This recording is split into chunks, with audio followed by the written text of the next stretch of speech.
जय Hind friends, welcome to पूरा academy. पूरा एकेडमी में आपका बहुत बहुत स्वागत है। चलिए शुरू करते हैं आज का द हिंदू एडिटोरियल एनालिसिस, जिसमें सारी की सारी बैकग्राउंड डिटेलिंग भी आपको इसी एडिटोरियल में दे दी जाती है। चलते हैं फ्रंट न्यूज़ पे। द हिंदू एडिटोरियल एनालिसिस के फ्रंट न्यूज़ पे इकोनॉमी से रिलेटेड कुछ एस्पेक्ट्स आए हैं, उसको कवर करी जाएगी और देखी जाएगी क्या चीज़ें चल रही हैं। जीडीपी ग्रोथ को लेकर के कहा जा रहा है 5.4% यहाँ पे हिट किया है और ये क्वार्टर सेकंड की बात करी जा रही है, जो कि लोवेस्ट चल रहा है अभी तक। अगर देखा जाए तो सेवेंथ क्वार्टर, एक क्वार्टर में कितने महीने? 3 महीने होते हैं, यानी एक साल में 4 क्वार्टर यहाँ पे निकल के आ रहा है। तो यानी 21 महीने की अगर रिकॉर्ड को देखा जाए तो 5.4%। अगर यहाँ से ही ले लिया जाए तो देखिए कैसे हम लोग नीचे आए हुए हैं। सितंबर 2024 का डाटा दिखा रहा है यहाँ पे, और इंडिया का जीडीपी ग्रोथ जो है वो स्लम हुआ है थोड़ा सा। 7 क्वार्टर यहाँ पे अगर लिया जाए 5.4% के आसपास निकल के आया है। तो ये चीज़ें हैं यहाँ पे, इंपॉर्टेंट चीज़ें बोली जा रही हैं। कोर सेक्टर आउटपुट हुआ है यहाँ पे 3.1% अगर देखा जाए अक्टूबर में।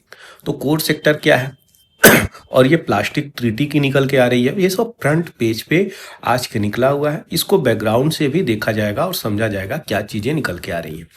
जीडीपी हम सभी लोग जानते हैं, एक कंट्री का जीडीपी होता है लेकिन जीवीए कई लोग कंफ्यूज हो जाते हैं।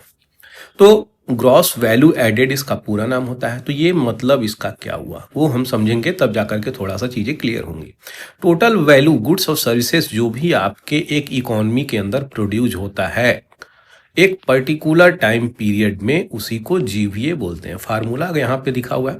जीडीपी में से जब हम घटाते हैं क्या, टैक्सेस और सब्सिडी इनमें जोड़ के, तो ये चीज़ें हमें माइनस करनी पड़ेगी, तब जाकर के जीवीए निकल के आएगा। टैक्स और सब्सिडी ये किसके पार्ट नहीं है? जीवीए के पार्ट नहीं है। इन दोनों को हम माइनस करेंगे किससे? जीडीपी से, तभी जाकर के क्या निकलेगा? GVA, gross value added. यानी एक कंट्री है अगर, तो वो ये देखेगी कि हम लोग वैल्यू एडिशन कितना किए।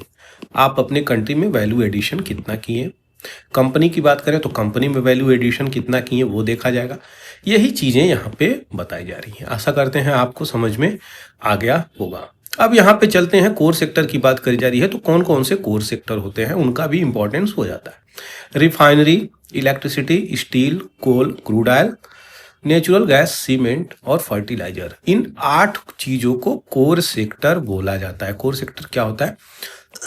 इससे छोटी छोटी चीज़ें जुड़ी हुई होती हैं। अब सीमेंट वाली इंडस्ट्री, फर्टिलाइजर वाली इंडस्ट्री, रिफाइनरी वाली इलेक्ट्रिसिटी की बात करें, यहाँ पे स्टील की बात करें, कोल की बात करें, तो बहुत सारे सब इंडस्ट्री भी इससे जुड़ते रहते हैं। तो यही कोर इंडस्ट्री की बात करी जा रही है। सबसे ज़्यादा वेटेज किसको दी जाती है? रिफाइनरी को 28.4%। आज के डेट में भी इसको वेटेज दिया जाता है। यही तो कारण है, रिफाइनरी को वेटेज दीजिए, पोल्यूशन बढ़ाते रहिए।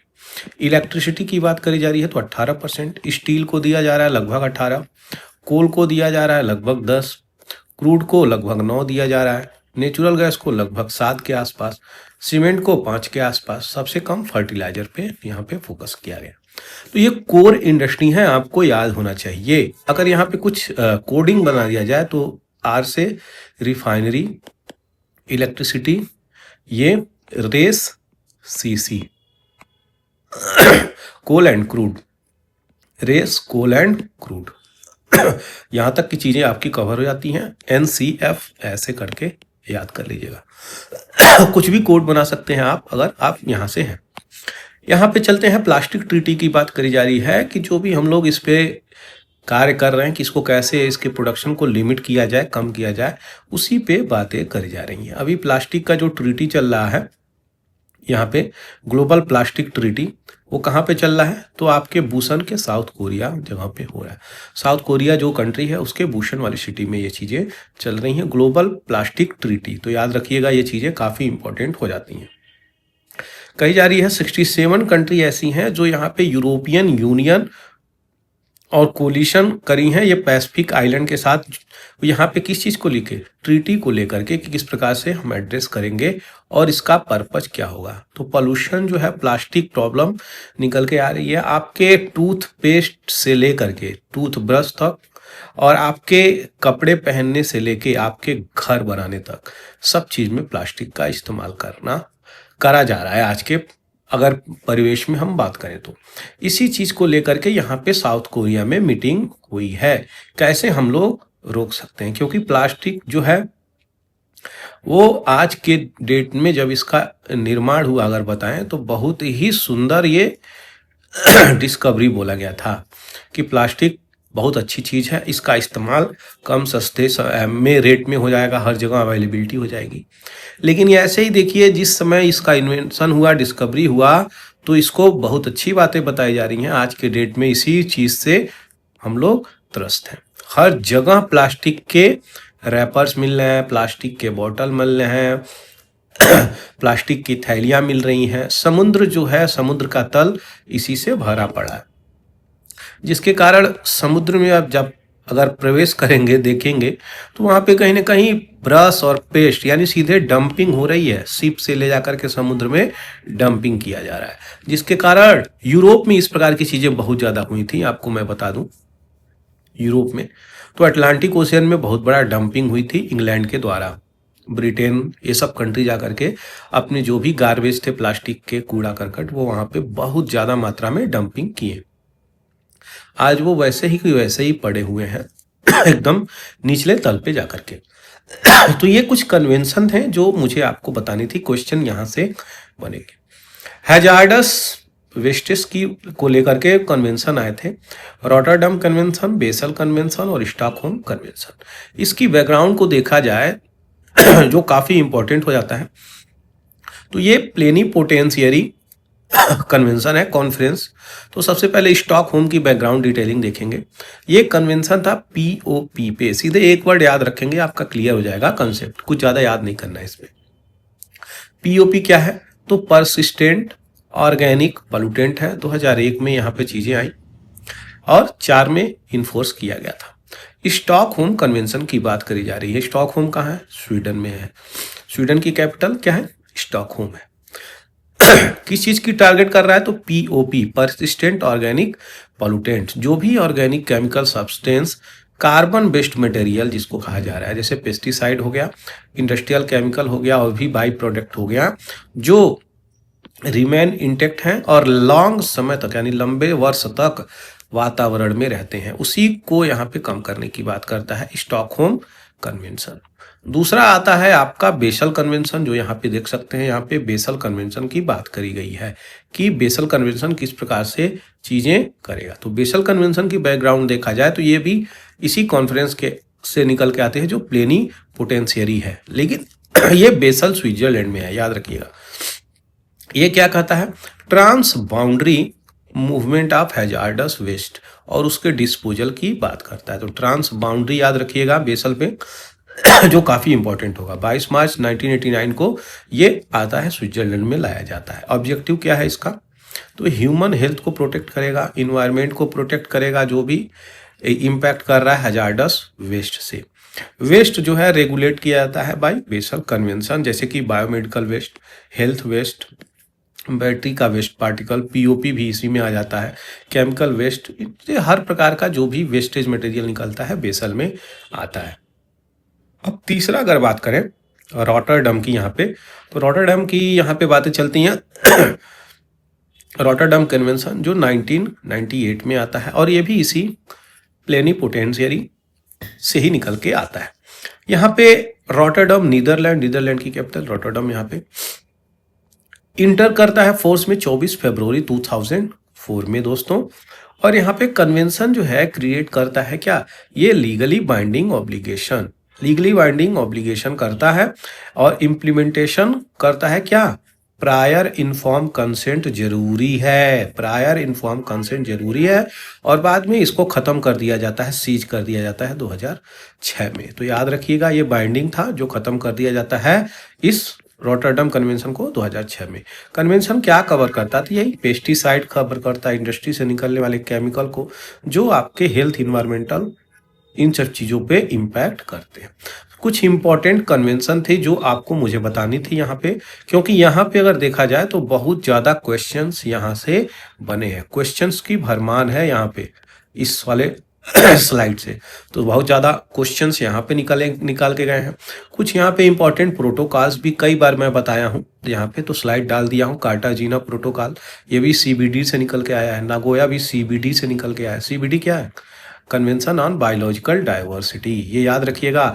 अर्थ समिट से ही सारी चीज़ें हैं 1992 की। क्योटो प्रोटोकॉल भी यहाँ पे कई बार बताया हूँ। तो ये चीज़ें हैं जो आपको यहाँ पे मैं स्लाइड में डाल दिया हूँ। दोस्तों, अगर बैकग्राउंड अच्छा लग रहा हो, आपको समझ में आ रही है चीज़ें, तो चैनल को सब्सक्राइब कर लीजिएगा। साथ ही साथ एक रिक्वेस्ट कर रहा हूँ कि इसको फेसबुक पे जरूर से शेयर कर दीजिएगा, ताकि ये ज़्यादा से ज़्यादा लोगों तक वीडियो पहुँच सके। चैनल पे नए हो तो सब्सक्राइब कर लीजिएगा, ताकि जो अपडेट देता हूँ यहाँ पे आपको प्राप्त हो सके। साथ ही साथ व्हाट्सअप, इंस्टाग्राम पे आप शेयर कर सकते हैं, जिससे मुझे बहुत ज़्यादा हेल्प मिल जाएगी चैनल को ग्रो करने में। आपकी मदद के बिना चैनल ग्रो नहीं हो सकता दोस्तों, तो आपको मदद करनी पड़ेगी यहाँ पे। अगर चैनल ग्रो करवाना चाहते हैं तो ये थोड़ी सी मदद हो जाएगी। बाकी सारी चीज़ें यहाँ पे फ्री ऑफ कास्ट ही हैं। ये एक मेरा आपसे रिक्वेस्ट है। चलिए आगे बढ़ते हैं और देखते हैं क्या इंपॉर्टेंट एडिटोरियल आई है। ONOS B10 वाली सिस्टम है क्या। तो यहाँ पे जो स्कॉलर होते हैं दोस्तों, कोई भी स्कॉलर, चाहे PhD के हो गए, चाहे किसी कंपनी के रिसर्चर हो गए, हर फील्ड में, मेडिकल के फील्ड में हो गए, इंजीनियरिंग के फील्ड में हो गए, साइंटिस्ट के रिसर्च वाले फील्ड में हो गए, तो बहुत बड़ा ये फील्ड है, कोई छोटा फील्ड है नहीं। उसी रिसर्च की यहाँ पे इस वीडियो में बात करी जा रही है कि जो रिसर्च पेपर है, वो रिसर्च पेपर लेने में काफ़ी ज़्यादा मतलब पैसा देना पड़ता है, काफ़ी कॉस्टली है। तो यहाँ पे क्या कहा जा रहा है, one nation one subscription plan की बात करी जा रही है। अब गवर्नमेंट इस प्रकार का प्लान लेकर के आया है। सबसे पहले ये प्रपोज किया गया था 5th draft national science technology में, यानी 2020 में ये चीज़ें ड्राफ्ट करी गई थी। अभी तक चीज़ें लगी है, लेकिन जनरल की बात करें यहाँ पे, जो एक्सेप्ट करती है, पब्लिश करती है, सबमिट करती है, तो यहाँ पे स्कॉलर्स को यहाँ पे दिक्कत हो जाता है कि हर चीज़ के लिए अलग अलग चार्जेस देने पड़ते हैं। इसीलिए लेकर के आया है one nation one subscription plan. इस प्लान को लेकर के आया जिससे बहुत ज़्यादा फायदा होगा। यूनियन गवर्नमेंट यहाँ पे अप्रूव करी है 25 नवंबर को चीज़ें, कि पहला जो चीज़ें थी उसको रिप्लेस करके नई वाली चीज़ें सिंगल फ्री एसेस उनको होना चाहिए। एक बार पैसा पे करिए, बाकी सारी चीज़ें फ्री यहाँ पे आपको चीज़ें मिलेंगी।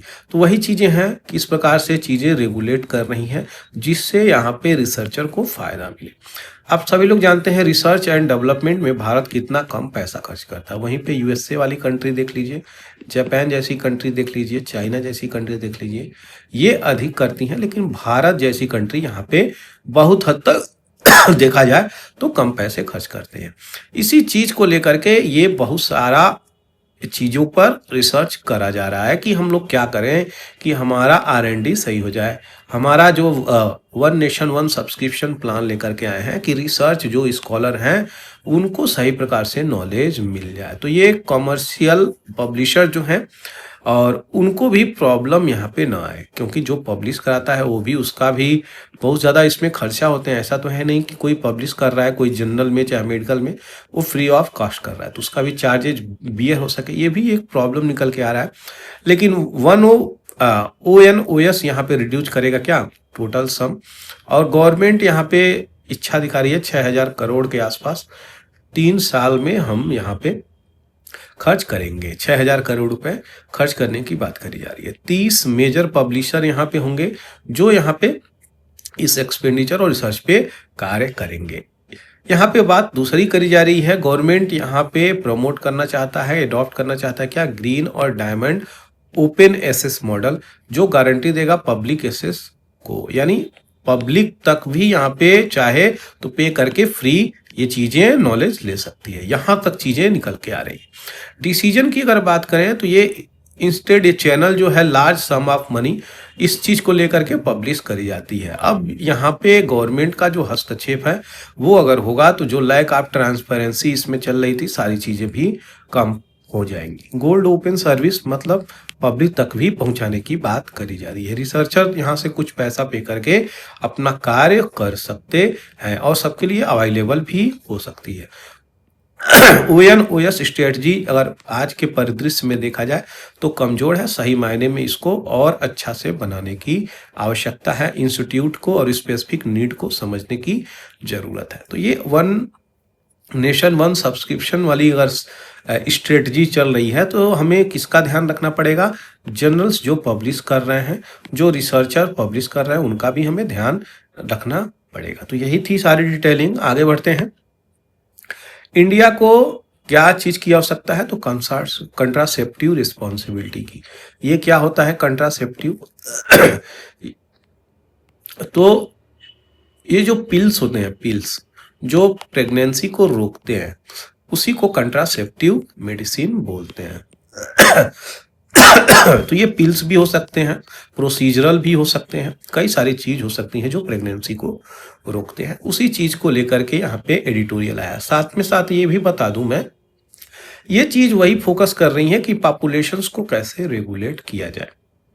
सब चीजें पॉपुलेशन पे निकल के आ रही हैं। 1952 में अगर देखा जाए तो जो नेशनल प्रोग्राम था फैमिली प्लानिंग के लिए, यहाँ पे फोकस करता था, और अभी तक अगर देखा जाए तो इसमें कुछ बदलाव हुए हैं, इम्प्रूविंग हुई है मैटरनल और चाइल्ड हेल्थ को लेकर के, कि किस प्रकार से पॉपुलेशन को कम से कम स्टेबलाइज की है। अगर देखा जाए तो आज के डेट में अगर देखा जाए, कोई 1 या 2 बच्चे से ज़्यादा करने का इच्छा नहीं व्यक्त कर रहा है। भारत की नेशनल स्तर पे अगर देखा जाए तो क्या है, 2.1 ही आई थिंक।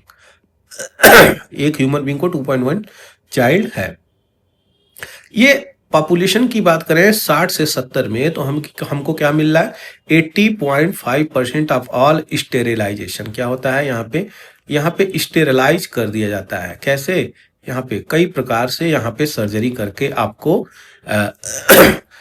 वो सर्जरी के माध्यम से हम लोग क्या यहाँ पे करते हैं, जैसे कि वैसेक्टॉमी हो गई, ट्यूबेक्टॉमी हो गई, बहुत सारी चीजें हैं इसमें। कॉपर टी भी आता था, एक समय था। तो ये सब चीजें हैं जिसके कारण पुरुष को और महिला को, दोनों लोगों को इसमें रोल प्ले करना पड़ता था, जिसके कारण पॉपुलेशन कंट्रोल या फैमिली प्रोग्राम बनाई जाती थी भारत को, जिसमें वासेक्टॉमी यहाँ पे दिया गया है। अब वासेक्टॉमी में प्रॉब्लम क्या निकल के आ रही है वो हम देखेंगे। कहा जा रहा है नेशनल फैमिली हेल्थ अगर 5वां देखा जाए यहाँ पे, तो यही चीजें निकल के आ रही हैं। जो मेल है स्टेरिलाइजेशन की, यानी स्टेरिलाइज मतलब बांझ की बात करी जा रही है, जिसके अंदर प्रोड्यूसिंग पावर नहीं है।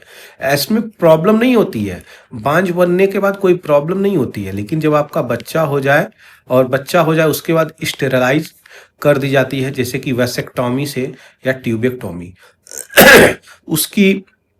उसके अनुसार यहाँ पे वो चीजें चलती हैं। लेकिन इसको यहाँ पे क्या माना गया है कि सारे स्टेटों में मेल का वैसेक्टॉमी घटा हुआ है यहाँ पे। तो ये बहुत दुर्लभ चीज है। वैसेक्टॉमी के लिए मेल पार्टनर यहाँ पे आगे नहीं आता, केवल फीमेल को ही देखनी पड़ रही है। यहाँ पे जो ट्रेंड चल रहा था पॉलिसी 2017 से, वो section 4.8 of the national health policy 2017 की चल रही है। उसमें क्या दिखाया जा रहा है, मेल स्टेरिलाइजेशन एटलीस्ट 30% तक यहाँ पे चीजें चली थी। बाद में ये चीजें निकल के आई और भी ज्यादा कम हो गई। फीमेल और मेल स्टेरिलाइजेशन अगर आज के प्रदेश में देखा जाए तो 37.9%, ऑलमोस्ट 40% फीमेल लोग स्टेरिलाइज हो रहे हैं, और यहीं पे मेल की बात करें तो 0.3% पे सीमित हो गई है। तो ये सीमित हो गई है, जिसके कारण मेल और फीमेल दोनों में बहुत ज्यादा डिस्पैरिटी आ रही है, विभिन्नताएं, यहाँ इनइक्वालिटी आ रही है। ये चीजें निकल के आ रही हैं। वुमेन यहाँ पे अभी तक यही चीजें उस बर्डन को झेल रही हैं। यानी वुमेन को तो भाई प्रॉब्लम होगी अगर केवल एक ही लोगों को स्टेरिलाइज करोगे आप। तो ये चीजें निकल के आ रही हैं जो कहीं ना कहीं सस्टेनेबल डेवलपमेंट गोल 5 को हैम्पर कर रही हैं।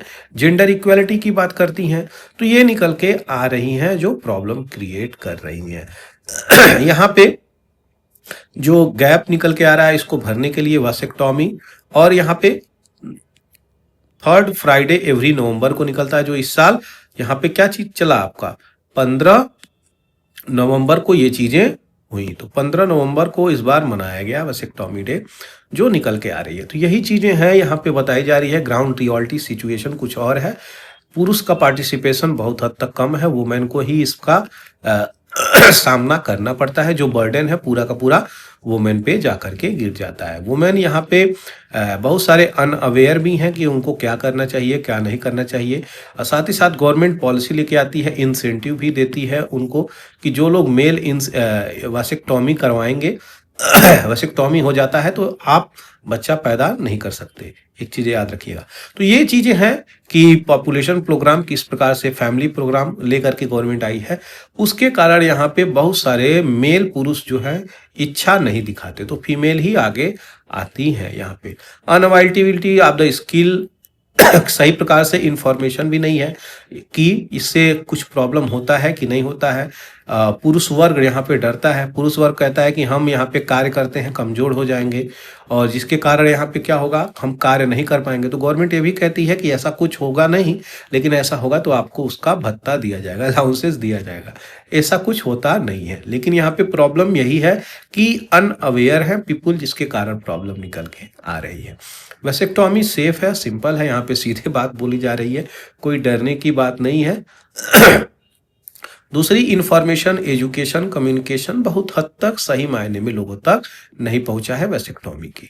इंटरनेशनल कंपैरिजन करें तो साउथ कोरिया भी इससे बहुत अच्छे तरीके से डील कर रहा है, भूटान भी अच्छे से डील कर रहा है, ब्राजील भी अच्छे से डील कर रहा है, बल्कि कैंपेन चलाया था वो मास मीडिया पे।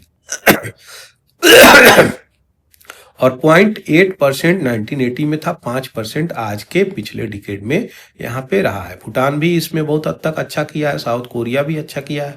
तो हमें भी इससे सीखना चाहिए और पॉलिसी लेकर के आना चाहिए और इस टारगेट को अचीव करने की जरूरत है। बिना टारगेट के हम कैसे ये चीज़ें कर पाएंगे, यही सारी चीज़ों पर फोकस किया जा रहा है।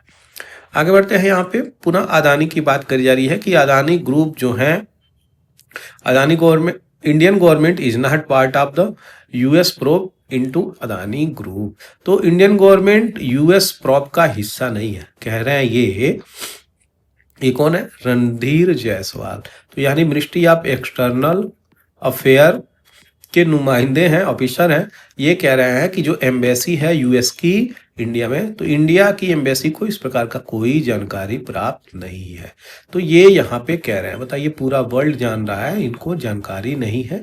और यहाँ पे कोई फॉर्मल तरीके से जो ऑफिशियल होता है, ऑफिशियल तरीके से यहाँ पे जानकारी नहीं मिली है, ना ही वो उनको कोई लीगल मैटर दिए हैं कोई भी चार्जेस का। तो इनका यही कहना है। ताइवान डिटेक्ट किया है 41 चाइनीज मिलिट्री जेट्स। दोस्तों, ताइवान जो है सही मायने में रियल चाइनीज कंट्री है। और जो आज का अभी चाइना देखते हैं, बहुत बड़ा वाला कंट्री, ये क्या है, ये इंपीरियलिज्म एक पॉलिसी होती है कि अपना एक्सपेंशन करो, दूसरे के लैंड को भी ऑक्युपाई करते करते इसको और बड़ा कर दो। रियल चाइना ये ताइवान ही है, लेकिन यहाँ पे टू कंट्री पॉलिसी यहाँ पे भी लागू होती है अब इंपीरियलिज्म वाली पॉलिसी लेकर के चाइना चलता है, जिसके कारण हर कंट्री में, हर रीजन में इंटरवेंशन करता है। उसी की वजह से यहाँ पे देखा जा रहा है कि डिटेक्ट किया गया है 41 चाइनीज मिलिट्री एयरक्राफ्ट और शिप, यहाँ पे जो किस फील्ड एरिया में है, तो ताइवान वाले एरिया में यहाँ पे निकल के आ रहे हैं। ताइवान कहाँ है, सही मायने में आपका चाइना ये रहा, और चाइना का ये ताइवान स्ट्रेट यहाँ पे निकल के आता है, साउथ चाइना निकल के आता है, ट्रॉपिक ऑफ कैंसर इसको काटता है। ताइवान कंट्री यही है। इसकी राजधानी तैपेई है। ईस्ट चाइना सी निकल के आता है। पैसिफिक ओशियन ये रहा, लूजन स्ट्रेट यहाँ पे ये रहा, नीचे आता है आपका फिलीपींस। तो ये कुछ इंपॉर्टेंट चीजें हैं जो आपको देखने की आवश्यकता है। इसी पे बार बार कहता है कि यहाँ पे प्रॉब्लम निकल के आता है, इस वाले रीजन में ये अपने शिप एयरक्राफ्ट भेजता रहता है, जिसके कारण प्रॉब्लम निकल के आती है। हिजबुल्ला यहाँ पे लेबनान के जो आर्मी लीडर हैं, कह रहे हैं ये एक डिवाइन विक्ट्री है। What is this divine victory, तो हर चीज को यहाँ पे ईश्वर से जोड़ करके देखा जा रहा है। तो डिवाइन विक्ट्री कहा जा रहा है इसको, क्योंकि इजराइल सीज फायर के लिए एक्सेप्ट किया है। तो ये इनका नाम है क्या, नईम कासिम साहब, और इसको डिवाइन विक्ट्री बताएं। देखिए, इजराइल ऐसी कंट्री है, वो बिना अपने बेनिफिट के वो कोई भी सीज फायर करेगी नहीं। इसके साथ लेबनान के साथ बाउंड्री टच करती है, पहले तो जरा देख लें। लेबनान के साथ इजराइल की बाउंड्री है। ये लेबनान कंट्री है जो मेडिटेरेनियन से बॉर्डर टच करती है। इसकी कैपिटल बैरूत है। अब बैरूत है, सीरिया से यहाँ पे इसकी बॉर्डर जड़ती है और यहाँ पे इजराइल से इसकी बॉर्डर जड़ती है। यहाँ से कई सारे मिसाइल दागे गए, यहाँ से भी कई सारे मिसाइल दागे गए। अब इश्यू क्या निकल के आ रही है कि अगर ये इजराइल लेबनान पे इतना फोकस करेगा तो गाजा वाले पार्ट पे कब फोकस करेगा। इसीलिए इस वाले इश्यू को जाने दे रहा है कि भैया चलो ठीक है, यहाँ पे सीज फायर नहीं होगी, हम लोग उतना इंटेलिजेंस नहीं दिखा पाएंगे, क्योंकि आर्मी को इधर भी अगर तबाह कर देंगे, आर्मी को इधर भी ट्रांसफर कर देंगे, तबाह नहीं ट्रांसफर, तो कैसे होगा, यानी हम लोग वीक हो जाएंगे। इसलिए चारों तरफ से नहीं, कहीं एक ही जगह अगर टारगेट करते हैं तो अच्छा से टारगेट कर पाएंगे। तो यहीं पे गाजा में ही जीनोसाइड चलाने का बात अब इनका चल रहा है और यहाँ पे कह रहा है गाजा से हम कोई संधि नहीं किए हैं, इससे संधि किए हैं। तो वही चीजें निकल के आ रही हैं जो यहाँ पे हिजबुल्लाह यहाँ पे बोल रहे हैं कि एक डिवाइन विक्ट्री है, एक प्रकार से समझ जाइए। तो डिवाइन विक्ट्री इनके लिए है, उनका क्या भैया, जो यहाँ पे गाजा स्ट्रिप में विद्यमान है वो क्या ह्यूमन बींग नहीं है। सबसे बड़ी बातें यहाँ पे निकल के आ रही है। तो गाजा में जो जिस परिस्थिति में लोग रह रहे हैं ना, वो जानवरों से बदतर जीवन यहाँ पे यापन हो रहा है। प्रतिदिन व्यक्ति वहां पे मर रहा है और यहाँ पे इजराइल पर डे अटैक कर रहा है। तो कहीं ना कहीं क्लीनिंग चल रही है, जीनोसाइड चल रहा है एकदम। तो यहाँ पे 45,000 प्लस लोगों की डेथ हो चुकी है। कहाँ पे? गाजा में। इजराइल के अंदर की बात कर रहे हैं हम, इजराइल के अंदर जो गाजा है उसकी बात कर रहे हैं। कहाँ की? यही गाजा स्ट्रिप की बात कर रहे हैं और इजराइल कर रहा है यहाँ पे। ये वेस्ट बैंक में भी यहाँ पे पैलेस्टीनियन पीपुल है, यहाँ पे पैलेस्टीनियन पीपुल है, लेकिन यहाँ पे इजरायली भी है, यहाँ पे इजरायली भी है, लेकिन यहाँ पे ज्यादातर पैलेस्टीनियन पीपुल है। तो यहीं पे टारगेट ज्यादा किया जा रहा है इजराइल के द्वारा। एक समय था दोस्तों, कभी ये पैलेस्टीनियन ही हुए करते थे, आज ये इजराइल बन गए। तो पार्टीशन प्लान आता है 1947 में और 49 और 67 में यहाँ पे ओस्लो एकॉर्ड आता है जिसके कारण यहाँ पे 6 दिन भयंकर युद्ध चलता है। फिर यहाँ पे देखा जाए तो आज के परिदृश्य में एकदम बुरा हाल हो चुका है। तो यही सारी चीजें थी जो मुझे आपको बतानी थी। आगे बढ़ते हैं, अगर डिटेलिंग देखेंगे थोड़ा सा तो मेडिटेरेनियन सी से बॉर्डर टच करती है ये लेबनान, जॉर्डन बॉर्डर टच नहीं करती, ईरान टच नहीं करती, सीरिया करती है, तुर्की करती है और इजराइल करती है, इजिप्ट करती है। तो ये कंट्री बॉर्डर टच करती हैं। कई बार क्वेश्चन यहाँ से आया हुआ है। और यहाँ पे अगर देखा जाए सीरिया, इराक, ईरान, तो यस आई, उसके बाद आ जाता है अफगान, फिर पाकिस्तान, फिर प्यारा इंडिया आ जाता है। तो ये थी जो आपको मालूम होना चाहिए। रेड सी यहाँ पे है, पर्सियन गल्फ हाँ यहाँ पे है, रेड सी और पर्शियन गल्फ। तो यहाँ पे पर्शियन गल्फ और गल्फ ऑफ ओमान और यहाँ पे एडन वाली सी। तो ये चीजें इंपॉर्टेंट है क्योंकि यहाँ पे आपको क्वेश्चंस बनता है। ये सिनाई पेनिनसुला है जो आपको पता होना चाहिए, ये वाली पार्ट सिनाई पेनिनसुला। आगे बढ़ते हैं यहाँ पे गुकेश, जो बहुत ही रिनाउंड यहाँ पे ये पर्सनालिटी है चेस के फील्ड में ही। तो सिंगापुर में फाइड वर्ल्ड चेस चैंपियनशिप हो रहा है 2024 का और ये डिंग है जो चाइना के खिलाड़ी हैं। चौथी बार यहाँ पे ड्रॉ वाली सिचुएशन हुई है, कौन जीतेगा यही समझ में नहीं आ रहा है। तो काफी इंपॉर्टेंट था ये चीजें। देखते हैं जो चीजें निकल के आएंगी आपको बताई जाएगी। विश्वनाथन आनंद यहाँ पे चीजें देख करके खुश हो रहा है, स्माइल हो रहा है कि कोई जीत ही नहीं पा रहा है। तो कई 4 बार ड्रा हो रहा है, चीजें निकल के आई नहीं। तो ये सारी डिटेलिंग जो दिया आपको, मैं आशा करते हैं चीजें क्लियर हो गई होंगी। दोस्तों अगर चीजें क्लियर हो गई हो तो चैनल को सब्सक्राइब कर दीजिएगा, साथ ही साथ बेल आइकन जरूर से दबा दीजिएगा। Thank you for watching the Hindu editorial analysis bye पूरा एकेडमी। जय हिंद, जय भारत।